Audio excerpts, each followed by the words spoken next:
bang nagkaroon ka ng crush kay Kris Aquino? Aray ko naman! Diyos ko!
Maraming nagsabi this day would never arrive. After hearing that too many times, even I started to believe it. Yet, nandito na ako. I got to know the real me. Hinarap ko ang aking mga pagkakamali. Tinanggap ko na maraming beses din akong nagbilang. Natutunan kong iwanan ang kahapon. Hindi kong patawarin ang sarili. For being human, for seeing myself as the victim, for allowing myself to almost give up. So I wiped away my tears. Kinaya kong maghintay. Nagpakatatag ako. Naghanda ako. Because this isn't the end of my story. Thanks to all of you, I'm starting my new beginning. Bang nagkaroon ka ng crush kay Kris Aquino? Aray ko naman! Diyos ko!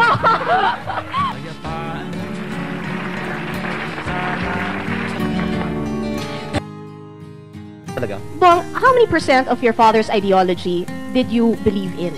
Meron ba times na sasabihin mo, hindi pa, hindi ganyan eh. Ito yung pananaw ko, lalo na I guess when it came to youth affairs. Well, I think it came after it so happened that when all this turmoil was going on here, I was in England studying one of the subjects I was studying was political science.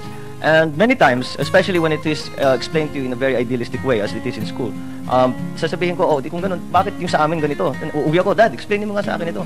And we would argue. And I came around to his way of thinking. And in terms of the pure fundamental ideology of what my father was espousing, I think that still is valid even today. Of course, the time has changed and much has changed. The Philippines has changed. The Philippines have changed. The utop nandito ako nung pinag-uusapan ng kabataan. Ang kabataan ngayon, napakalaking iniba na kaysa sa kabataan na nakaraan. Do you think pwede pa tayong bumalik dun sa, could it be possible na martial law would come back to the Philippines? Could a person be as strong as your father was? Or do you think we have enough electoral safeguards ngayon at malakas na ang Senado at Kongreso na imposible nang mangyari yun ulit? Well, speaking as an oppositionist, I don't know. I don't know na malakas na ang Kongreso at saka ang Senado because the Pangasinan Express is one term that has been used about the House of, about the Congress. But I think it is not how my father was able to consolidate his foundation was really the key. And if we are going to talk about martial law, ang martial law, ang inaasahan mo, ang sinasandalan mo dyan, ang militar. Yes. At kung ang militar ay nahati, wala kang hindi mo magagawa ang martial law dahil pag nag-declare ka ng martial law, kalahati lang sasama sa'yo o ilan lang sasama sa'yo. Yung iba tumututol, kakalabanin ka pa. So it won't work. It really, many people have the impression na naging ganun yung ama ko dahil naisipan niya mag-martial law. Hindi sa ganun. Ang nangyari, inisa-isa niya yan. He had to consolidate his power. He's the foundations of his power. And you cannot, it is not something that you do by the stroke of a pen. It is really a political exercise by which you bring all the forces allied to you together. Na pag you declare something like martial law, I do not believe that the military is as united or has been as united since the events of 86. But are we better off this way now? Wala tayong General Vernon, strongman lang, na medyo yung power talaga is divided. We are talking about friends of mine, so I would beg to differ. I would beg to differ about your outlook. So, but I don't know. The military should really be as one. And it is, I spent a little time in the military, and to see soldiers literally shooting each other is a very painful thing, and that is something that is to be avoided. So if we can avoid the involvement perhaps of soldiers in politics, maybe that would be something. But the way things have happened, the way the history has unfurled itself, is that I would say that the soldiers have perhaps also earned a right to be part of the political process. Now, how they will exercise that right is something that we in the Philippines will have to discuss for ourselves and decide for You're not ourselves. talking naman about a junta. No, not necessarily. Not necessarily. That you see, there is an idea, especially from the Western governments, that the civilian authorities over the military should be paramount. I agree with that. But whether or not the military should be allowed to make themselves felt as citizens is perhaps another question. That we in this country, paano mo ngayon paatrasin ang ramo sa politika? Hindi na naman sasabihin, let us now suddenly declare that all military people are not allowed to involve themselves in politics. That would be crazy because you just couldn't do it. Siyempre naman, dahil sila botante din. Hindi lang sa ganun, nandyan na sila. Pinapag-usapan natin si Greg Unasan kung tatakbo hindi. Nandyan ang paano mo sasabihin? Kung tumakbo siya, iboboto mo ba siya? Si Greg, depende sa plataforma niya. And so far, sa pag pinapag-usapan, yung napapag-usapan, he is still reformist. And what he intends to do, what he has said that he would do. Does it impress you? It seems to jive with much of my thinking. So I would like to get into it more. I would speak to him about it. But on the face of it, I would say that perhaps we would have much in common. Kinukyu na nila ako. But before we go to our commercial gap, I need a lighter question from Tita Sording. Gusto ko marinig yung bong. Thank you, Tita Chris. Sording. And good evening, Bongbong Marcos. No? Kasi Bongbong, anong tumawag ako sa phone sa office ng office mo, no, sa congressman's office. Para bang hanggang ngayon, binabang pa ang Kris at Kris sa'yo. Totoo bang nagkaroon ka ng crush kay KRISAQUINO? Aray ko naman! Diyos ko! Okay, sasagutin ni Bongbong yan. After we pause for this, please don't go away.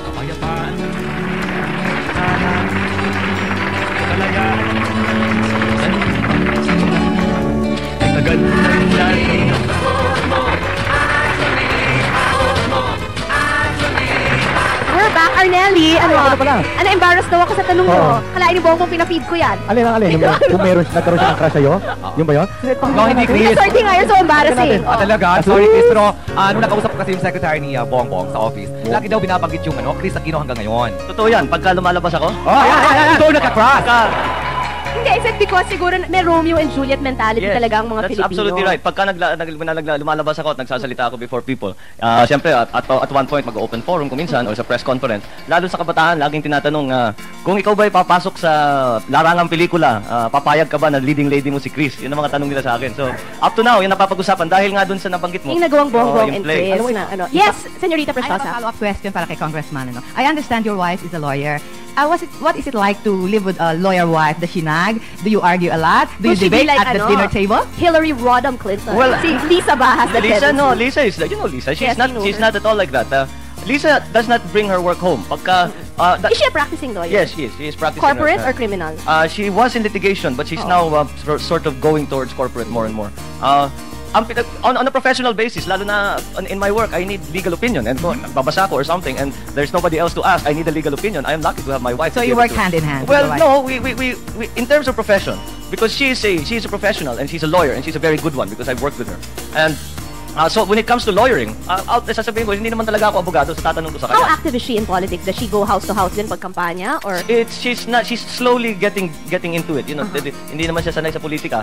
In fact, pagka sinasabihan siya na kailangan siya pupunta rito, lalabas dyan, she always says, I'd rather work quietly behind the scenes, maybe help with the arrangements. how and all is that. your mom as a mother-in-law? Oh, she's great. She's great. talaga? Oh yeah. In fact, I always tease her that she's nicer to the in-laws than she is to her actual kids. She's much stricter with the kids. With Greggy and Tommy and Lisa, she's always very supportive. Pero sa inyo? Well, sa amin, iba na talaga pagka anak, magkamali ka lang, anak mo yun. You know, she says she again, it's those levels of standard that my father said. I suppose it's the same kind of thing that she's trying to continue to keep uppermost in our minds. That there is a level of standard. That How old is your son now? My son is 10 months. 10 months old. 1 year na, March na pinanganak. So, do you think that your son will also be geared towards following in your footsteps? I always say that my son will not be pushed or he will be exposed.